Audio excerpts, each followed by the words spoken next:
Radio ini salah satu alat komunikasi atau salah satu jenis media massa satu arah yang berperan untuk menyampaikan berita, informasi, dan hiburan kepada masyarakat dengan jangkauan yang sangat luas. Sejarah penemuan radio dimulai dengan ketekunan 3 orang cendekiawan. Di antaranya adalah seorang ahli teori ilmu alam yang bernama James Maxwell.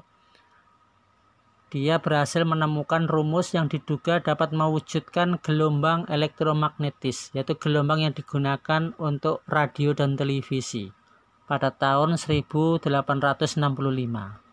Menurut teorinya, bahwa gerakan magnetis dapat mengarungi ruang angkasa dengan kecepatan hampir sama dengan kecepatan cahaya, yaitu 186.000 mil per detik. Teori Maxwell ini kemudian dibuktikan oleh Heinrich Hertz pada tahun 1884. Tapi baru digunakan untuk tujuan praktis oleh Guglielmo Marconi, di mana Marconi telah dapat mengirimkan tanda-tanda tanpa kawat melintasi Samudra Atlantik. Perkembangan radio sebagai media massa lalu berkembang di beberapa negara. Diawali di Amerika Serikat dengan pengembangan penemuan Marconi oleh Dr. Lee De Forest pada tahun 1906. Karena itulah Dr. Lee De Forest kemudian dijuluki sebagai The Father of Radio, Bapak Radio. Sejak itulah kemudian radio di Amerika Serikat mulai mengalami perkembangan yang pesat. Pada bulan Maret 1923 telah berdiri 556 stasiun radio di Amerika Serikat. Baru pada tahun 1926 berdirilah NBC, National Broadcasting Radio, sebagai badan siaran radio yang luas dan besar. Lalu muncul pesaingnya yaitu CBS, Columbia Broadcast System.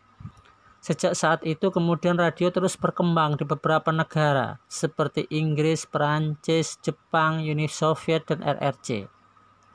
Pada tahun 1933, Profesor E.H. Armstrong dari Universitas Columbia memperkenalkan sistem frekuensi modulation atau FM sebagai penyempurnaan dari AM, amplitude modulation.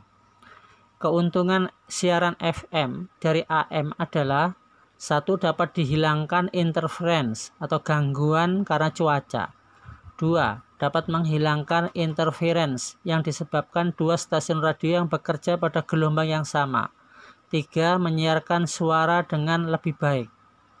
Dibandingkan dengan televisi dan media cetak, radio punya beberapa keunggulan, di mana bisa diakses secara mudah, tidak diperlukan keterampilan khusus dari khalayak yang ingin dituju, seperti keterampilan membaca, karena radio merupakan media imajinatif.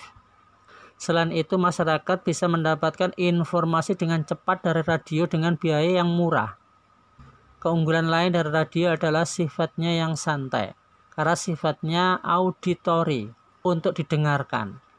Lebih mudah orang menyampaikan pesan dalam bentuk acara yang menarik. Namun kekurangan dari media massa ini adalah tidak bisa dilihat, sehingga merupakan media sekilas atau selintas, hanya sekali didengar dan tidak bisa diulang lagi. Selain itu pula, karena sifatnya adalah satu arah, maka tidak teridentifikasi siapa yang mendapatkan atau menerima info dari pesan tersebut.